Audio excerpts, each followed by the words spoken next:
So I'm not going to be able to pronounce almost any of these company names. That I don't know how to say.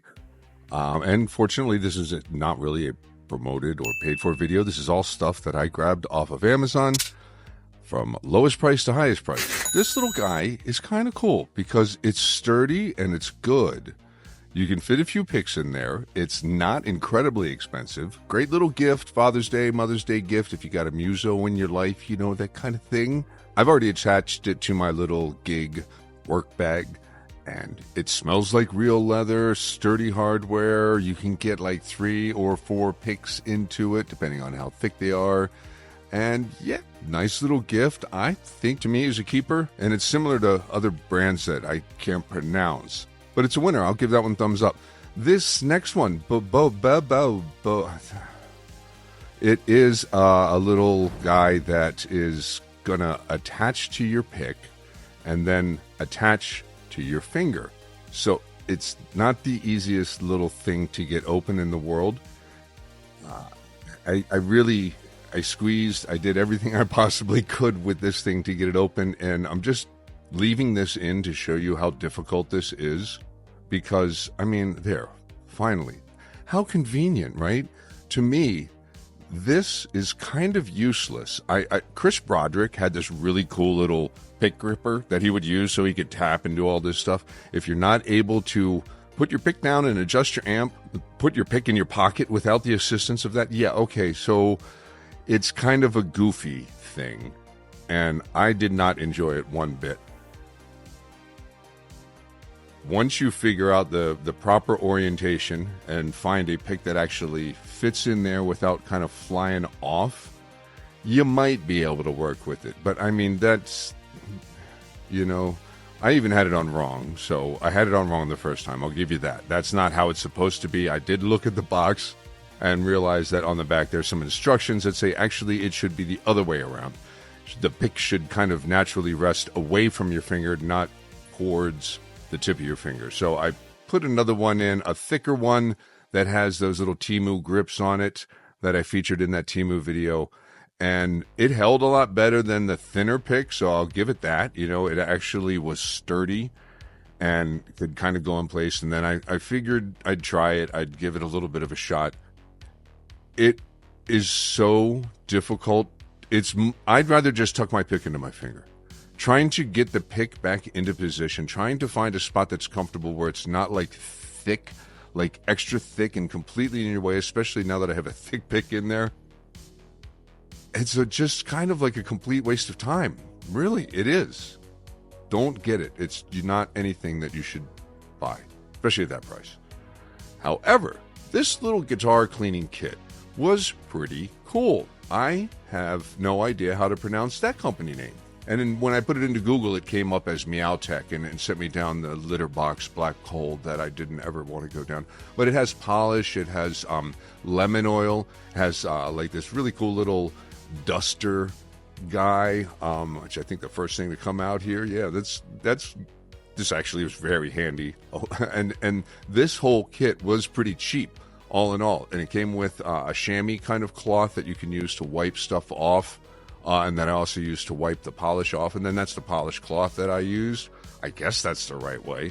For $19 after its discount, and there's a coupon on it, I highly recommend it. There's like that fast fret thing. And on one end of it, yeah, that thing right there. On one end of it, it has a fast fret thing. And then on the other end of it, it has like a fret kind of cleaner. Lemon oil you want to use on rosewood or ebony. You don't want to use that on a maple neck. The guitar polish cleaner, don't use it on a satin, unless you're trying to really shine your thing up. But that's not really going to shine. It's just going to kind of mess your satin up. Use it on a good, already high gloss guitar. Now this little thing, really cool. I think this sells for like $12 alone. So there's the fret cleaner, and then this is the string cleaner end. And it comes with this string oil, anti-rust oil. You put it on there, obviously, with the lid off. And then this little thing already kind of, after just like one or two moves, kind of was falling apart. But whatever, it's a whole bunch of stuff for very little. I highly recommend it. It's similar to D'Addario or Nomad products, but with a little bit more and a little less. Honorable mention. These are some really cool low-profile TRS cables. Not just TS, but TRS cables. They're great for things like your expression pedal or an external dual foot switch. This particular brand had a bunch of different lengths, and they're really low profile, really small. This is a little bonus thing, you know. Like I said, this is just me making a video of things that I have found recently that are kind of cool. And here's a secondary one of those if you want something a little bit sturdier. They do fit into expression pedals and control switches really well. This particular one that I had found, just to show you there's variety, had a right angle and straight, and it's long enough to work with everything that I needed. Just be aware of how you place the right angle cable, because it won't let your pedal sit down properly if it's like that. The next thing is something I never thought that I would like. This was very questionable in my mind. The brand is actually pretty popular, Enya, and it has a decent enough manual that helped me through the learning curve of how to actually use this thing, because when you first grab it, it's not very intuitive. There's multi-functions on each one of the buttons. It's packed like an iPhone. It's, feels quality. It's actually a really good little device. Comes with a charging cable. The piece itself is USB chargeable, USB-C. There's a middle button and then an up and a down button there on the front. And when you pop it off, when you pop the top off there and hold the power button down for a couple of seconds, it will power up. You'll see the display. And then you have a couple of options as to exactly how you want to use it. On the right side there, it has auto, semi, and then alternate tunings. And then you have access to the spinners with the up and down button. Holding the middle button down will then determine whether you want to use it for guitar, ukulele, or the built-in metronome. And you can move that in increments of 1 beat per minute, which is pretty cool.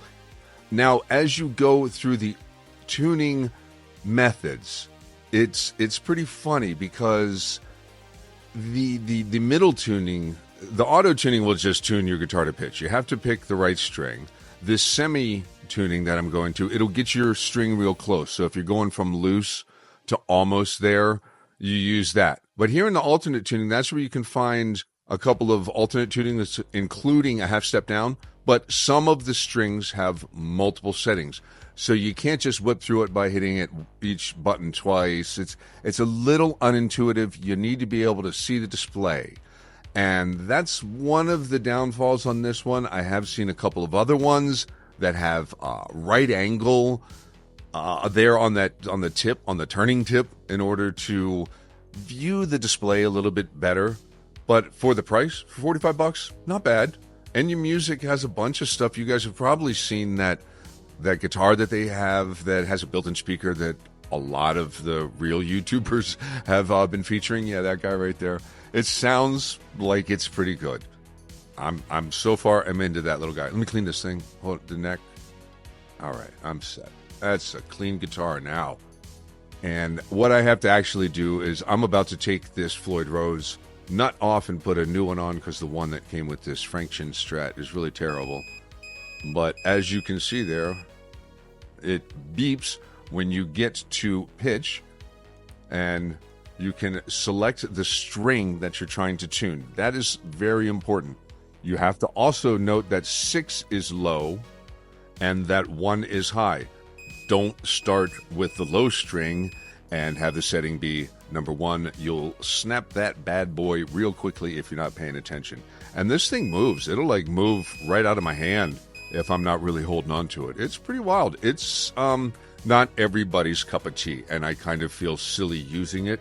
I wouldn't recommend it to everybody, but it's if you have a bunch of guitars, it's, something that you can tune all your guitars up with real quick. It worked on my daughter's ukulele, and as you can see, as I work my way through the strings, you have to be paying attention, because if you have it at the wrong setting, if you have it on the wrong knob and the wrong setting, you're going to really send your strings all out of whack.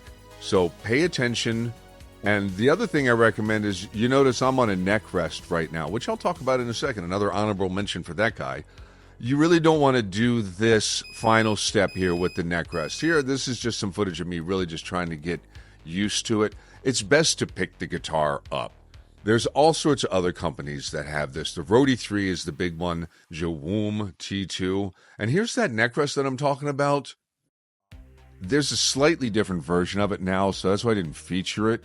But the one that I have works really well. You can see it there. It holds all the guitars that I have. Even my 7-string neck fits in there pretty decently.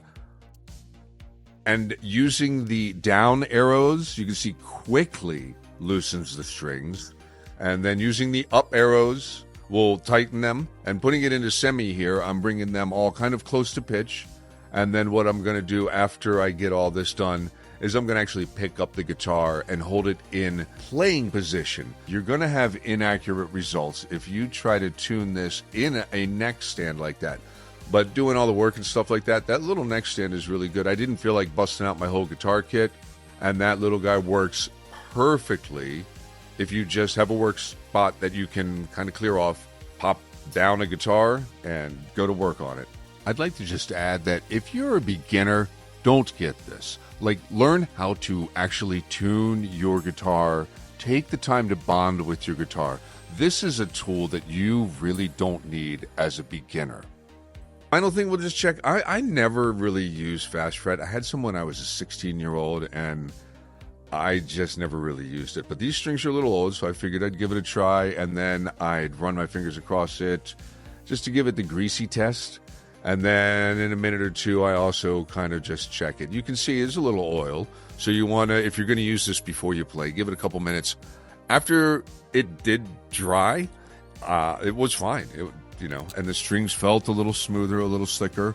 So all in all, that guitar cleaning tech kit, that was great for the price. D sharp. Gotta do that every time with the 4th string. So every time I put this guitar a half step down, so it was like every single time I would get to one of the other strings, I would hit it twice, and then that's going to send me to the wrong pitch. When you get to the D string, you have to hit it a couple more times. You can see here I am just finishing up my tuning.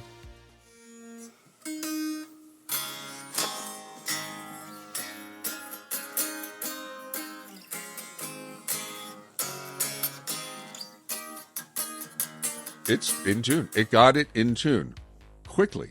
And, obviously I haven't locked the nut down yet. And look, you see how it's spinning? It's actually acting as a tuner. When I had it sitting on that table and I was doing the individual strings a minute or two later, it was actually acting like a tuner. A really handy little thing. You put it on something resonant and you have a built-in tuner right there. So the kit is a winner. The polishing kit is a winner in my book. It really got all this stuff off of this Champagne guitar, and it polished it up really nicely. And the lemon oil did a really good job on my Les Paul neck. Now, this is rosewood. I haven't done the neck here probably in about 6 months. So it's pretty dry, and you can see immediately it brings it to life. And it adds a nice hue to it. They recommend 2 coats. That's just what I did here for the sake of demonstrating it based on their instructions. After I put on 1 coat, I really let that settle in and just dry on its own. And then I came back and put in a little bit more and did just a real quick coating. And you can see I have the D'Addario one there. And also a nice alternative is Howard's Feed and Wax. This stuff is great, okay? But this lemon oil from this budget Amazon kit worked just fine. And here I am putting on the 2nd coat. You can see it darkens it up a little bit more. And this did exactly what lemon oil is supposed to do to a rosewood neck. So all in all, really happy. I took a couple minutes, polished up the guitar, and then put the strings all back on it. And I think I got 3 out of 4 winners from the main haul. And then a couple of really good honorable mentions. I love that guitar. Look at that. I love that bad boy, right? Oh. So anyway, that was my haul of stuff. I hope you guys liked the video. It was did I miss something?